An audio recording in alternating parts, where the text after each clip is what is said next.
Welcome to the Musicians Creating Prosperity podcast, where you'll discover business, mindset, and leadership strategies to put your music business on autopilot. I'm your host, Dr. Fabiana Claure, pianist and former university professor turned seven-figure entrepreneur dedicated to empowering artists worldwide.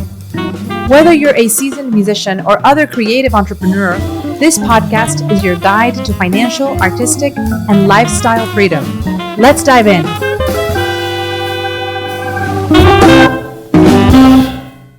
Hello, and welcome to the Musicians Creating Prosperity podcast. I'm your host, Dr. Fabiana Claure, and today I'm going to bring you a very important topic that will hopefully help you reconcile any tension that you have around change. In the 1970s, two psychologists, Kelley and Daryl, created the emotional cycle of change.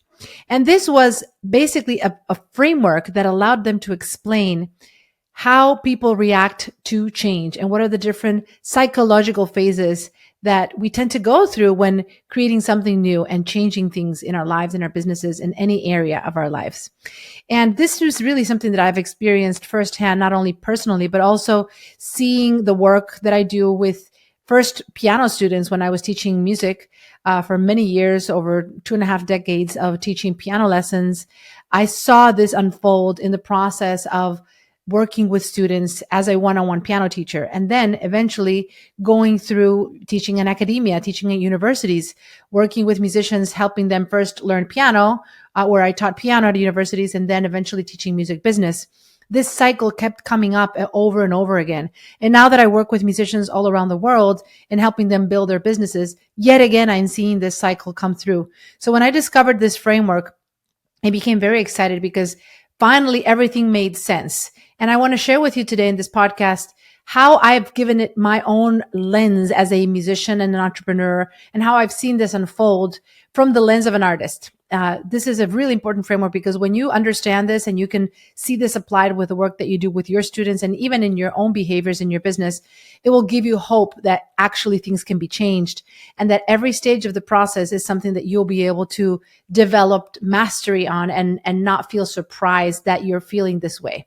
So what happens when we make a decision around change? Where does this even come from? This study that was released in the 1970s really analyzed the behaviors that we go through in accepting change and how we go through challenges and what are the default behaviors that do not allow people to succeed versus those who do.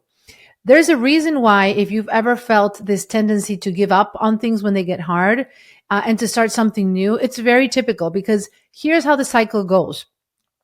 At the beginning of a process, when you are learning something new, you develop what's called uninformed optimism. And this is a stage where you still don't know enough about what you are about to embark on, but it's a decision that you made, hopefully out of a place of excitement. And, if you think about when you're learning a new piece of music, right? Or you're excited about starting a new project, there's always this optimism that unfolds. But the truth is, in that early stage, you don't know enough about that stage. You don't know enough about what you're about to do. So this is why it's called uninformed optimism, right? You still are excited about it, but you don't really know. As you progress in the doing and the learning about this process, you enter the second stage, which is basically uninformed pessimism, because at this point, you start realizing that things can get hard and you're also not yet aware of what it's going to take for you to succeed. So you enter this moment of, I'm not sure I want to do this. I'm not sure this is what I was expecting. This is feeling hard. And if you can think about it as you learn a new piece of music, you listen to it first, you choose the piece. As you're starting your new business, you're like thinking about an idea. Maybe you discovered a solution to a problem and you just get excited about solving it. But as you start embarking in the process, then yes, you get to this point of, I'm not really sure I want to do this. This is starting to feel hard. And if you're a music educator, I'm sure you know what I'm talking about, seeing this in the work you do with your own students, right? So I want you to kind of reflect on this and think, okay, these are the first two stages. The third stage then is when you start to really hit a low. This is what the psychologists called the valley of despair, which is basically getting into a mode of thinking that it's all gone, it's all lost, and there's no turning back. Like this is definitely rock bottom, and you don't know if you're going to be able to keep going. And maybe you've seen this in the work with your students or your clients or whoever you work with, where there's this low moment where everything seems to be falling apart. And there seems to be a place of lack of hope, right? That's why it's called the valley of despair, because you're just like in a place of low, low, low.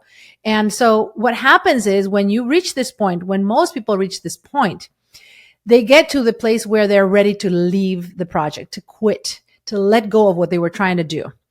And maybe to go on and start something new. Because obviously when you start something new, that cycle all of a sudden feels exciting again. Why? Because you're in a stage of uninformed optimism all over again. You're seeing a new idea, you're getting new information, and you're in the stage of wanting to learn all over again.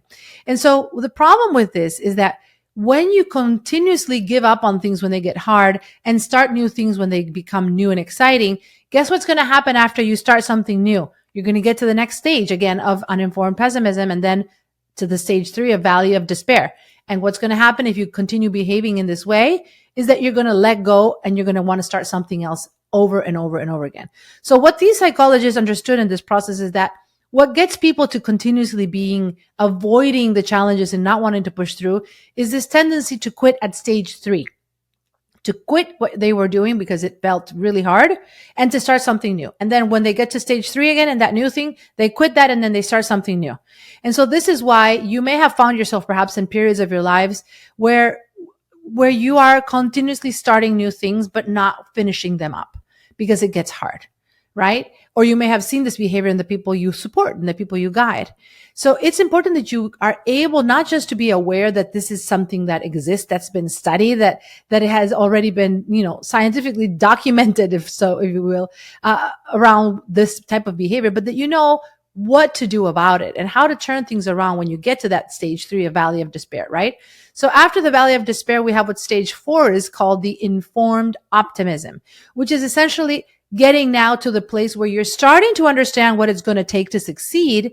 And even though you're not fully in that next level that you're aiming for, you're starting to see glimmers of hope, glimpses of hope. You're starting to feel optimistic about the potential of improving and mastering that thing you're trying to fix.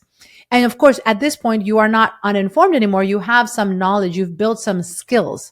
So if you can survive stage 3 and go from stage 3 to stage 4, you are much more likely to actually complete that project, right? That thing you embarked on, because now you have some more information about what it's going to take to succeed. So in stage 4, you have this informed optimism, which is now you are aware of what it's going to take and you're starting to feel hopeful. And then stage 5, it's what's called success and fulfillment, which is basically now you have achieved the goal. You've achieved that level of mastery. You have felt accomplished. You now feel that what you were able to go through has given you a new level of perspective, a new way of dealing with things. You've solved the problem you came through. And if you think about this is a cycle that happens in all areas of life. And in many ways, if you've ever heard of the hero's journey, right, by Joseph Campbell, that's been coined, and maybe I'll do another episode on this in another moment. This whole framework is very similar, where there's the story of someone who started someplace, then they had to go someplace else to then become new, and overcome challenges. And when all things felt that they were lost, then they were able to discover something new that gave them that secret path to succeeding and accomplishing what they were going after. This is the way most movies are built. This is the way people are drawn to storytelling, right? This is the natural cycle of the hero's journey, if you will. And so as I started looking at this and starting to see the similarities, it really came to me to share in this podcast episode why this is so important, because when you are going through these stages yourself, or when you're guiding people in your world, it's not enough to be aware of these stages. It's important to prepare for them and to ask yourself, who do you need to be in order to overcome these challenges? How do you need to prepare yourself emotionally, not only from a mindset standpoint of being able to recognize these things are going to happen, but also how are you going to call in new behaviors, new ways of handling challenges? How are you going to prepare yourself to know not just the hows of what you need to do to overcome this when things get hard, but most importantly, who are you going to surround yourself with? Who are you going to lean on when you find yourself needing extra support, when you find yourself in the valley of despair, perhaps feeling that everything is lost, right? And then there's no hope. Who will you make sure that you have the right system around you? Who will these people be? Will they be your family members? Will they be your friends? Will they be your team members? Will they be your mentors, your guides, your colleagues? It's important that you realize that you don't have to be the lone wolf in this process, right? One of the greatest things that I've realized in the work I do with musicians that can help them overcome this cycle of change is not feeling alone, is not feeling that you just have to figure it all out on your own, or not feeling that you should not, like, that you should feel, bad for not knowing how to deal with this. No, the solution is to be proactive in realizing that you don't have to do this alone. You can actually reach out for help. You can surround yourself by people who are going through this as well, or who maybe have gone through it in the past and can guide you, can support you. Maybe you need to reach out for help. Maybe you need to delegate more of what you're doing in your life. Maybe the reason why you're finding yourself in this valley of despair moment is because you have too much on your plate. I think one of the things that you can think about as a musician entrepreneur listening to this is, where in your life are you putting too much on your plate that you should not? Where can you now perhaps release some of the control around what you have, so that as you're going through these different stages in your life and in your business, you can lean on more support. You don't have to do it all alone. You can find the infrastructure, the people, the knowledge, the resources, everything that you need to actually overcome. And when you're feeling that resistance, when you're making those changes and you're feeling that you're in that stage 3, what are some of the behaviors that you're going to need to call in, perhaps that you're not used to? For example, if you're the type of person that likes to put things away, put things off and postpone them and just, prolong the decision around something. Maybe you have to set a boundary in your life that you're not wanting to do, that's uncomfortable. Maybe you're having to have an important conversation with someone. Maybe you have to be more, honest with your own behaviors and attitudes, and hold yourself more accountable in a certain way. Whatever changes you feel you need to make, this can be your opportunity to see the challenge, to see the resistance, and to actually use that as opportunity to grow, and not to feel that you need to give up and to quit. So as you're thinking about this, I want to encourage you to really think about, how do you show up in this emotional cycle of change? This is something that we all go through. And the question is, how can you create the right strategy from a mindset standpoint? And also, how can you make sure that you are not only applying the right tactics to overcome these challenges when you feel this way, but also, how are you surrounding yourself with the right type of people that can support you, that can guide you, that can take things off your plate and allow you to feel like you don't have to do this alone. You don't have to try to overcome everything on your own. And when you find yourself going through these stages, how can you now develop the awareness to be able to recognize, how do you show up when this happens? What are the stories that you tend to tell yourself about your potential? Do you have any imposter syndrome? Do you have any voices that are bringing you down? And when you recognize this cycle of change within your own behaviors, in your business, in your life, even in your health, every single area, when you become aware of this, you will be able to create so many more amazing results, and you'll feel in control. You will actually feel hopeful. And my goal for you as you listen to this episode is that you now recognize this, not only in the work you do with your students, you can share it with them. I know certainly every time that I've shared this concept with my clients, they get very excited about it and want to pass it on to people they know. Share about it and think about it for yourself, not only to recognize when you are in these different stages, but also, who do you need to show up as? What are the behaviors you need to create to help you prevent feeling defeated, and to especially help you avoid wanting to quit and start another new cycle and be going back through stage 1 through 3 all the time. Okay. Let me know if this is helpful. I would love to hear your thoughts. And as always, if you're finding these podcasts useful, please put a review. We love hearing from our listeners, and to feel that we can support you. And the more we get to share the word about this podcast, the more people we get to reach. So I would love to hear from you. Make sure you leave us a review if this is helpful. And also let us know what other podcast episodes you would like for me to come in and share and talk more about. Thank you for watching. Let's prosper together.